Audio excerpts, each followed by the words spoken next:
चलिए देखिएगा, अब अपने इस सेशन में डिस्कशन कर रहे हैं कि भी फंक्शंस किस किस तरीके से काम करते हैं। लास्ट लेक्चर में फंक्शन से रिलेटेड चीजें डिस्कशन में रखी थी और फंक्शन में डिफरेंट डिफरेंट टाइप्स के पैरामीटर्स भी रखे थे। ठीक है, अब पैरामीटर्स के अलावा एक पॉइंट जो रह गया था गलती से, वो पॉइंट था रिटर्न, वैल्यू को रिटर्न करना, वैल्यू को रिटर्न करना। अब रिटर्न करने के कॉन्सेप्ट में क्या क्या चीजें आती है, क्या कॉन्सेप्ट रहता है इसे रिटर्न करने का, ये अपने को देखना है थोड़ा सा। ठीक है, इसे कॉन्सेप्ट को अपने को समझना है। देखो रिटर्न का मीनिंग क्या है, कोई वैल्यू, मैंने कोई फंक्शन बनाया ऐड, ठीक है, उस फंक्शन में अपनों ने दो पैरामीटर पास किए। ठीक है, आपने इस फंक्शन में दो पैरामीटर पास कर दिए। ओके, अब जो दोनों पैरामीटर गए तो मैंने वैल्यू, एक तो तरीका मैं ये है कि भाई इसका सम मैं यहीं प्रिंट करवा लूं, यहां पे प्रिंट करवाऊंगा तो कैसे करवाऊंगा, प्रिंट लिख करके x प्लस वाई। ओके, अब x प्लस वाई मैं यहां प्रिंट करवा लूं। ठीक है, और यहां अपनों ने लिखा add function. Okay, second time मैंने फिर ऐड फंक्शन पे काम किया।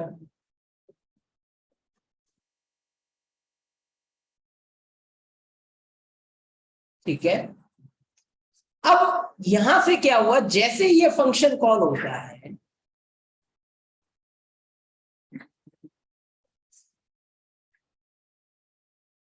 जैसे ये फंक्शन यहां से कॉल होता है तो ये क्या करता है, प्रोग्राम कंट्रोल यहां जाता है, क्या जाता है, कंट्रोल। ठीक है, अब कंट्रोल जाएगा तो ये कोड एग्जीक्यूट होगा और कंट्रोल वापस यहाँ पे आ जाता है इसी लाइन में। ओके, इस लाइन में कंट्रोल है। मैं ये कहता हूं कि भी कंट्रोल के साथ में रिजल्टेंट वैल्यू भी आ जाए, कंट्रोल के साथ में क्या आ जाए, रिजल्टेंट वैल्यू। अब रिजल्टेंट वैल्यू को यदि आप लेना चाहते हो दोनों वैल्यूज का सम, तो अब यहां क्या लिखोगे, रिटर्न, RETURN, रिटर्न कर रहे हो क्या, x प्लस वाई का सम। अब ये x और y का सम जो अपने रिटर्न कर रहे हैं, ये कहीं रखनी पड़ेगी वैल्यू, ये वैल्यू कहीं रखनी पड़ेगी। तो वैल्यू को अब मैं रखूंगा, जो वैल्यू रिटर्न हुई है, यानी कि ऐड फंक्शन को से जो वैल्यू आएगी ये मैं कहां रखूं। एक तो तरीका है मैं यहाँ पे प्रिंट करवा लूं, देखो प्रिंट में लिख दिया ऐड को। ओके, पहला तरीका। अब दूसरा तरीका ये है कि भी मैं इस वैल्यू को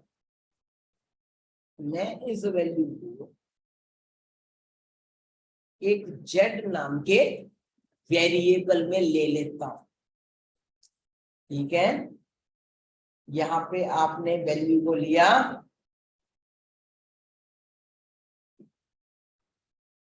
a नाम के वेरिएबल में, z में तो कितना वैल्यू है, z का आंसर 30 और a का आंसर 300। तो मैं अब दोनों वैल्यूज यदि रिटर्न करवा रहे हो तो अब यहाँ पे वैल्यू रिटर्न होती है।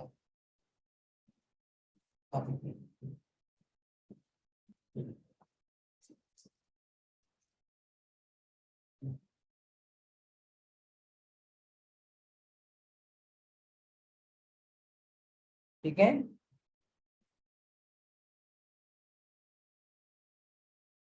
क्या हुआ, z प्लस ए कर सकता हूं मैं, क्योंकि वैल्यू कहां आ गई सबकी सब, z में और a में। ऐसा सपोज दैट बीच में ऐड लिखा है। इसका सेकंड एग्जाम्पल,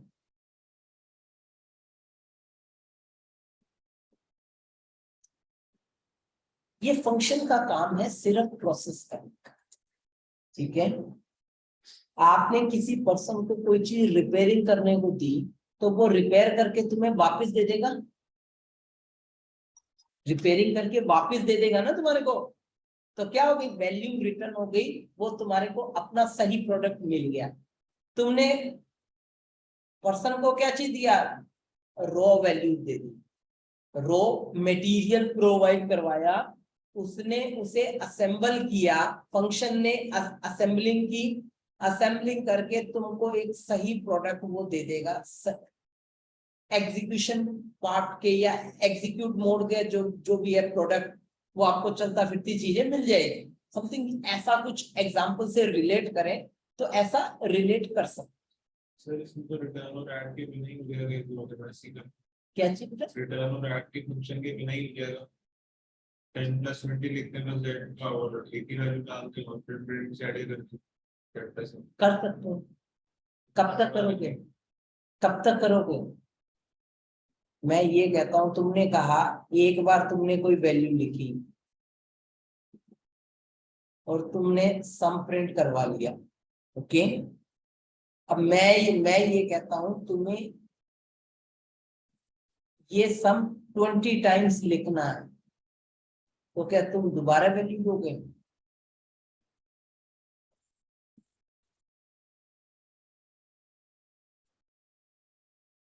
दोबारा सम करना, कब तक लिखोगे ऐसे सेम कोड को? तो कोड का रिपीटिशन कर रहे हो।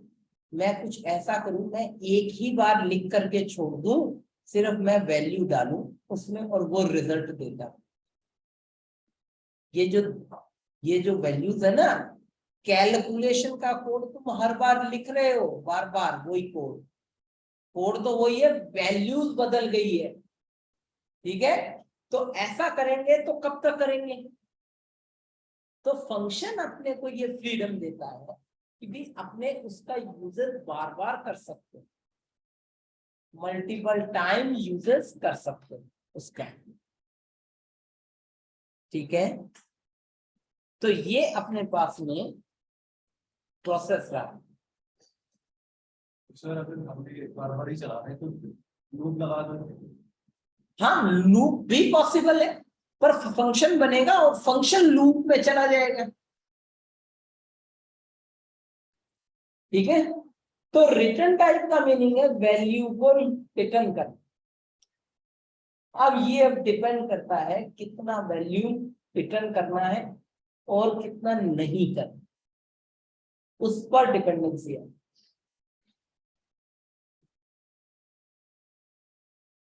ठीक है।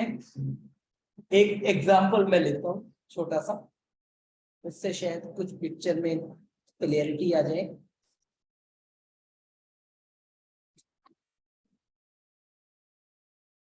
Add def add x comma y. एक तो है कि भी मैं यहाँ प्रिंट कर लूं एक्स प्लस वाई, या फिर रिटर्न कर लूं किसे, एक्स प्लस वाई को।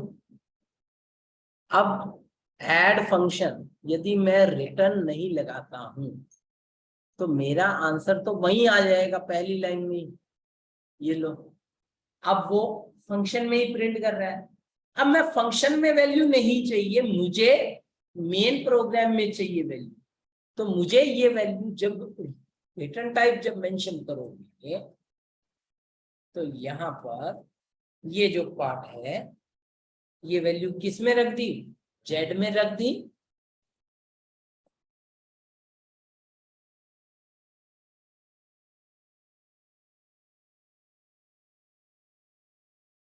The value of Z, Z में किसका सम आ जाएगा, ए और बी का, यानी कि 10 और 20 का सम उसने रिटर्न कर दिया। जब जब जेड की वैल्यू एक्सेस करोगे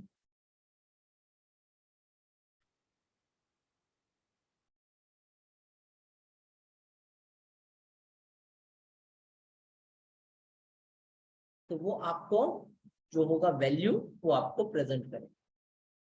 अब ये जो 30 कौन सा है, अपर वाला जो 30 जो सिंपल लिखा हुआ है वो ये है कि अब मैंने रिटर्न कर दिया तो ये वैल्यू 30 किसे पास हुआ, 30 पास हो गया जेड के पास में चला।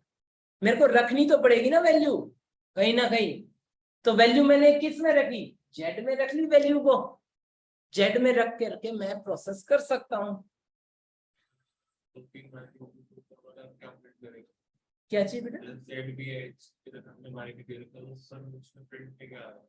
कैसे कैसे, नीचे से जेड दिया, हाँ। एक्स और वाई भी दे दिया, तो ऊपर जो पहला प्रिंट है उसमें क्या आएगा? पहले प्रिंट में तो वो तो टोटल कर रहे हैं ना, जेड तो बेटा लोकल है, मेरे को वैल्यू कहीं तो रखनी पड़ेगी ना, वैल्यू रखता नहीं हूं तो मुझे डिस्प्ले करवानी पड़ेगी। यहाँ पर देखो, ठीक है। अब एरर आएगा,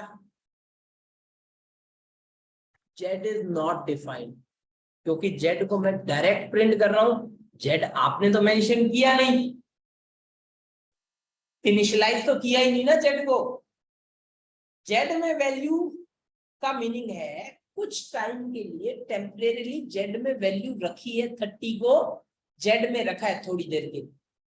जो सेकंड लाइन में प्रिंट है, हाँ, वो वैल्यू कौन सी ले रहा है? मतलब तीन वैल्यू आगे नीचे रिटर्न के बाद तीन वैल्यू डाल रखी है हमने, मतलब तीन जगह वैल्यू डाली, एक्स भी डाल दिया, वाई भी डाल दिया, जेड भी डाल दिया, हाँ। तो फिर वो कौन सा वैल्यू ले रहा है? वो तो एक्स और वाई का ही लेगा ना बेटा। फंक्शन में जब आप ये फंक्शन में कितने पैरामीटर पास हुए, फंक्शन कॉलिंग में 2 पैरामीटर पास हुए, और ये फंक्शन कॉलिंग की वैल्यू किसके पास में जाती है, फंक्शन डेफिनेशन के पास में।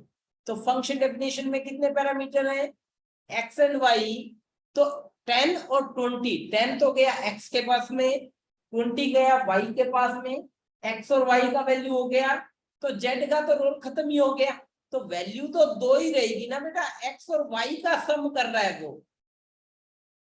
जैसे अभी जेड की वैल्यू एक लाइन में दी ना, वैसे ही एक्स की भी वैल्यूज दे दी, तो दो पैरामीटर्स में एक्स की दे दी, दो पैरामीटर्स में जेड की दे दी, दो में वाई की दे दी, ऐसे कर नीचे।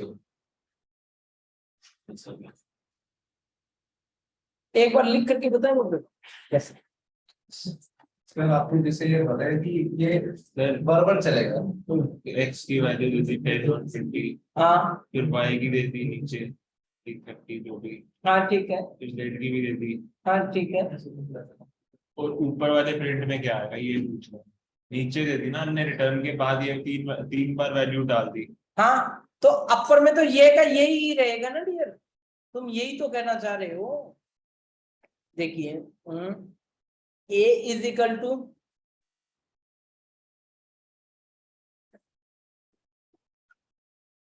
B is equal to C is equal to, ऐसा ही कहना चाह रहे हो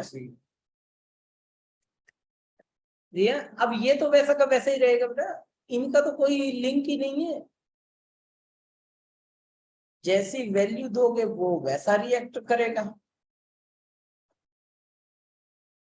हर बार फंक्शन चलेगा तो फंक्शन में कोई भी चेंज नहीं होगा। फंक्शन तो एक बार बन गया तो वो सभी वैल्यूज को सेटिस्फाई करते हुए बढ़ेगा,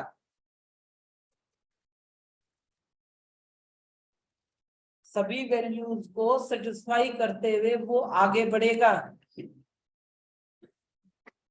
ठीक है, देखो सबके लिए चलेगा ये।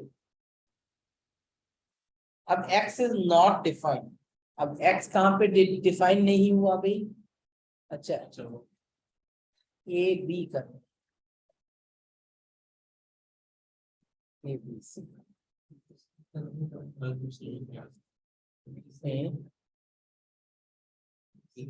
एंड सी, ठीक है चलिए, यस ठीक है। हर बार प्रिंट कर रहा है वो, तो वो प्रिंट अपर में भी कर रहा है, अपर में जो फंक्शन में जो बना हुआ है प्रिंट आपका, वो पहले यहाँ पे प्रिंटिंग कर रहा है, फिर उसके बाद में सीक्वेंस में इन्हें ले रखा। ठीक है, तो आंसर वही है, पर फंक्शन में वैल्यू बदलती रहेगी, कोई ऐसी दिक्कत नहीं है। पैरामीटर्स वो वैसे के वैसे ही रहेंगे, एक्स और वाई वो वैसे ही ट्रीट होंगे हर बार, किसी भी तरीके का कोई भी चेंजेस नहीं आ रहे।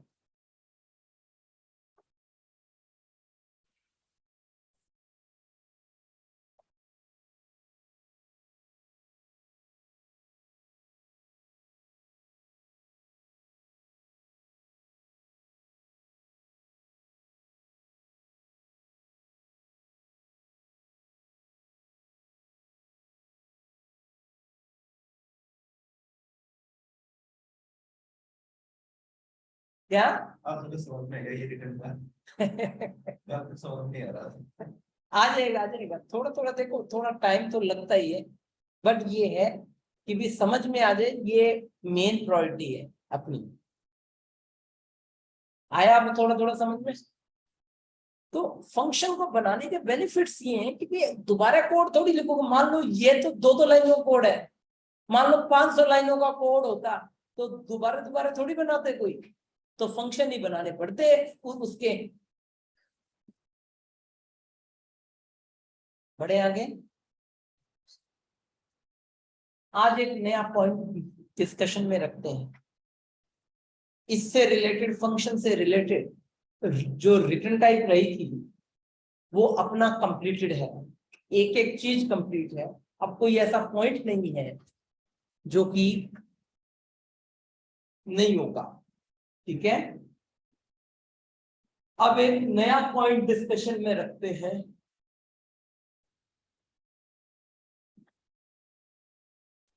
मॉड्यूल्स क्या हो।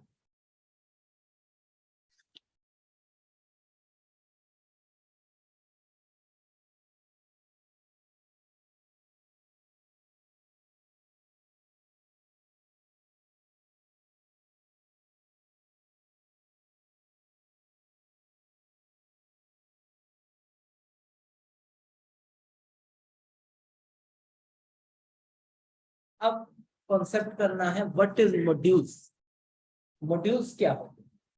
ठीक है, तो मॉड्यूल्स के रिगार्डिंग देखें।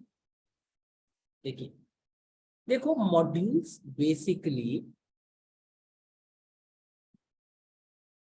कलेक्शन होता है किसका, क्लासेस का,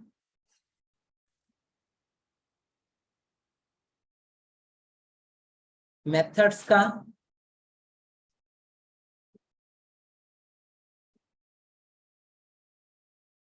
प्रॉपर्टीज का। क्लासेस, मेथड, प्रॉपर्टीज के कलेक्शन को क्या कहते हैं, मॉड्यूल कहते हैं। ठीक है, अब बेसिकली क्लासेस क्या होती है, classes is collection of functions या मेथड्स।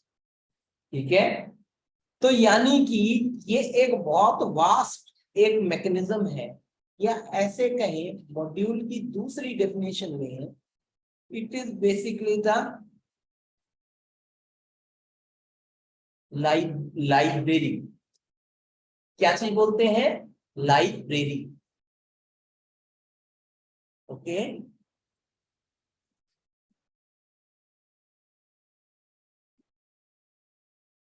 अपने जो मॉड्यूल्स है उन्हें लाइब्रेरी भी बोलते हैं। अब देखो, अब जैसे आपने कुछ मॉड्यूल्स काम में लिए, थोड़े मैंने कुछ कुछ मॉड्यूल सिखाए। मैथ एक मॉड्यूल था ना, मैथ नाम से मॉड्यूल, थोड़े बहुत क्वेश्चंस किए थे मैथ मॉड्यूल के। नहीं वैसे एक दो क्वेश्चन मैथ मॉड्यूल देखा होगा, अब नहीं किए, चलो कोई बात, अभी देखेंगे। चलो नहीं आया, अपनों ने मॉड्यूल देखे ही नहीं, ऐसा मत। ठीक है, अब मॉड्यूल में तीन तरीके के मॉड्यूल्स होते, एक तो होता है बिल्डिंग मॉड्यूल या इंटरनल मॉड्यूल, इंटरनल मॉड्यूल। जो पाइथन के साथ में मिलता है। दूसरा मॉड्यूल होता है एक्सटर्नल मॉड्यूल्स।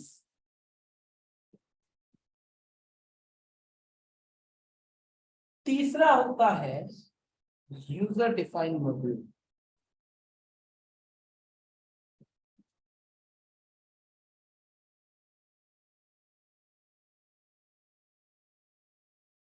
कितने तरीके के मॉड्यूल हुए? 3 तरीके। अब जैसे सपोज है मैं आपसे एक क्वेश्चन लूं, यूजर से कोई नंबर n इनपुट करवाना है और इसका स्क्वायर रूट का आंसर देना। मैथमेटिक्स तो पढ़ी है पर स्क्वायर रूट निकालना नहीं आता। छोटे थे तब तक आता था, 5th तक, अब नहीं आता। क्या वो आपको आता है ना, बाकियों को नहीं आते होंगे। क्या आता है? तो अब कोड बनाओगे, पूरा लॉजिक बनाओगे। तो इसने बोला कि भी क्यों ना मैं आपको एक मैथ की कैलकुलेशन करने के लिए एक लाइब्रेरी प्रोवाइड करवाता हूं जिसमें ये सारी चीजें पहले से बनी बनाई। तो इन्हें यूज में लेकर के आप प्रोसेस कर सकते। ठीक है, तो अब किसी भी मॉड्यूल को यूज करना है तो यूज करने के 2 तरीके हैं, import, second one is from. From और इंपोर्ट 2 ऐसे मैकेनिज्म हैं जो उस मॉड्यूल को यूज करने की फैसिलिटी देते हैं। ठीक है, जो इसे यूज करने की फैसिलिटी देते हैं। ठीक है, चलिए अब इस चीज को यदि अपने को रिजॉल्व कर, प्रोसेस कर, तो यहां पर अपने कैसे लिखेंगे? देखो,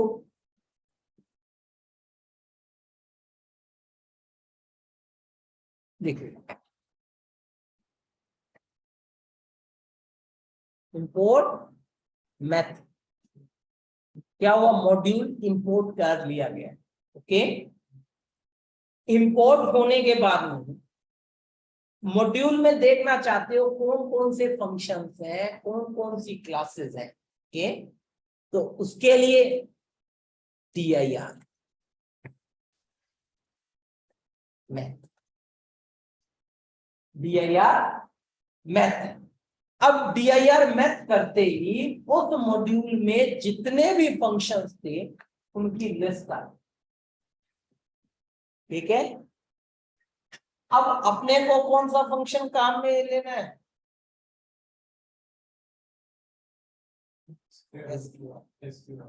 देखो यहाँ पे बना हुआ है, सारे फंक्शन बने हुए हैं। यहाँ पर कोई भी दिक्कत नहीं है, मॉड्यूल्स को आप कैसे मर्जी प्रोसेस कर सकते हैं। तो ऐसे बहुत सारे मॉड्यूल्स हैं बेटा जो यहाँ काम में लिए। ओके, तो पाई की वैल्यू कैसे निकालते हो तुम?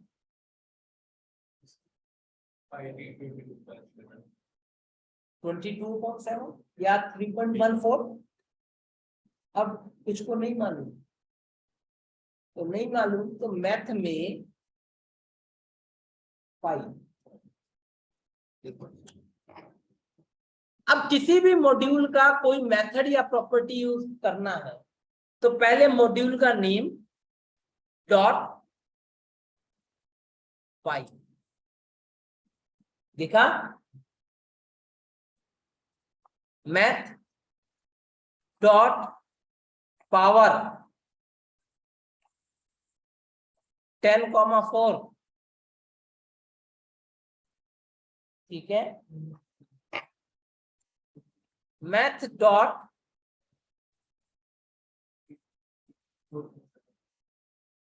देखो कितने सारे फंक्शंस हैं, seal, ceiling,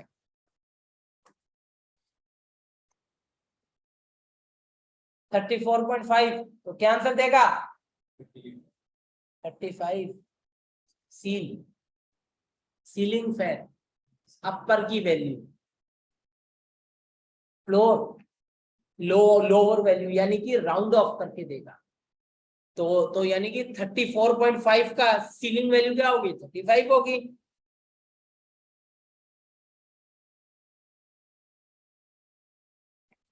floor value 34.5, round of. बहुत सारे फंक्शंस हैं ये, बहुत सारे फंक्शन तो मैंने कभी काम में लिए भी नहीं है, पर लाइब्रेरीज कुछ ऐसी होती है। जैसे एक और मॉड्यूल लेते हैं, module is basically the collection of classes, methods and properties. This is also called library और फ्रेमवर्क। ओके, जो हमने जो बैकग्राउंड मॉड्यूल दिया है, हाँ इंटरनल या एक्सटर्नल? इंटरनल है, ये पहले से होता है इसमें। एक्सटर्नल मॉड्यूल का मीनिंग ये है उन मॉड्यूल्स को लोड करना पड़ता है। क्या चीज करना पड़ता है, उन एक मॉड्यूल्स को अपने को लोड करना पड़ेगा। अब लोड किससे होता है, कोई भी मॉड्यूल होता है तो वो इंटरनेट के थ्रू आपकी मशीन में लोड होता है, और वो जो लोडिंग होती है वो कमांड प्रॉम्प्ट से देखते हैं अपने। कोई भी मॉड्यूल लोड करना है तो मैंने एक शुरुआत में एक पाथ नोट करवाया था, स्क्रिप्ट फोल्डर में पिप होती है, पिप मेंशन करवाया था मैंने बोर्ड पे, याद हो तो, अंडरलाइन किया था, लिखा था यहाँ पिप होती है। अब किसी भी एक्सटर्नल मॉड्यूल को लोड करने का काम करती है पिप। पिप को बोला जाता है पाइथन पैकेज इंडेक्स, जो आपके इंटरनेट से पैकेजेस को लाके लोड करते आपकी मशीन। कैसे देखो,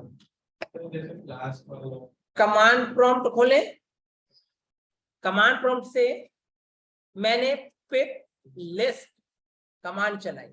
अब ये मुझे वो लिस्ट देगा जितने मॉड्यूल लोड है उनकी लिस्ट दिखाएगा। हाँ यस, सबके सब। मेरी मशीन में बहुत सारे मॉड्यूल्स मिले,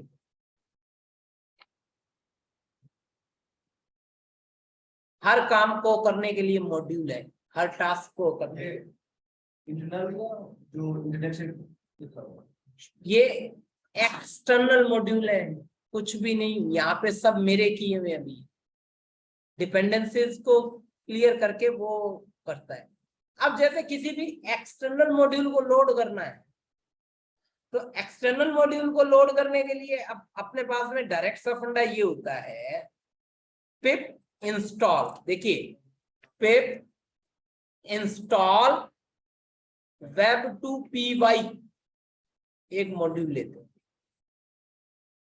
वो इंटरनेट पे जाएगा और आपके लिए मॉड्यूल लोड कर देगा। इस मॉड्यूल में एरर है, ठीक है, तो web2py मॉड्यूल काम नहीं कर रहा, दूसरा मॉड्यूल लेते हैं।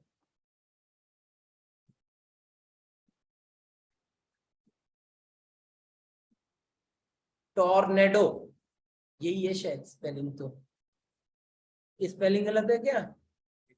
हाँ, एक और मॉड्यूल है क्या, फ्लास्क मेरे वाले में लोड है, फ्लास्क लोड नहीं है, कर दिया फ्लास्क मॉड्यूल नेट से। हाँ, जेंगो फ्लास्क, ठीक है। तो मॉड्यूल लोड किससे होते हैं, पिप से होते हैं।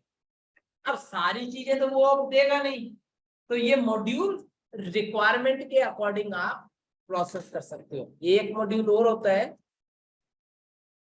चेरी, वेबसाइट बनाने के लिए ये फ्लास्क के जैसा ही मॉड्यूल है, चेरी लोड है मेरी मशीन, ठीक है। जो मॉड्यूल लोड है उनको वो डायरेक्टली कह देगा रिक्वायरमेंट सेटिस्फाइड, ठीक है। तो different different kinds of modules अपने पास में रहते हैं जो कि यहाँ काम में लिए जाते हैं, ठीक है। तो अभी इन्हीं मॉड्यूल्स पे अपने डिस्कशन करेंगे पूरा।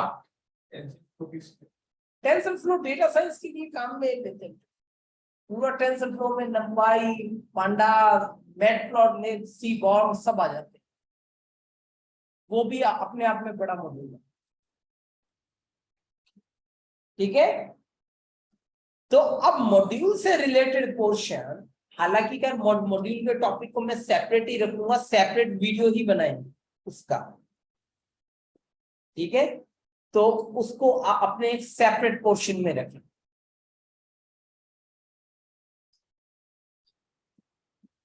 ठीक है।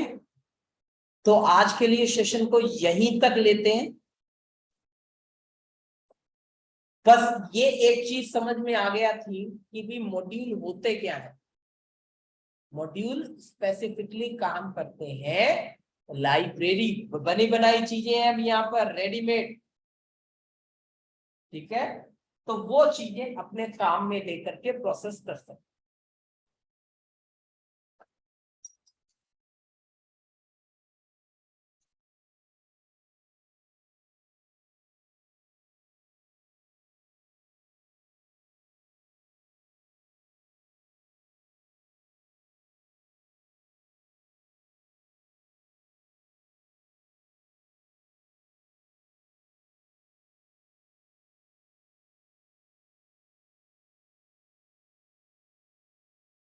ठीक है भाई, चलिए तो आज के लिए सेशन को यहीं यहीं तक रखते हैं, और मॉड्यूल का सेपरेट सेशन लेंगे पूरा।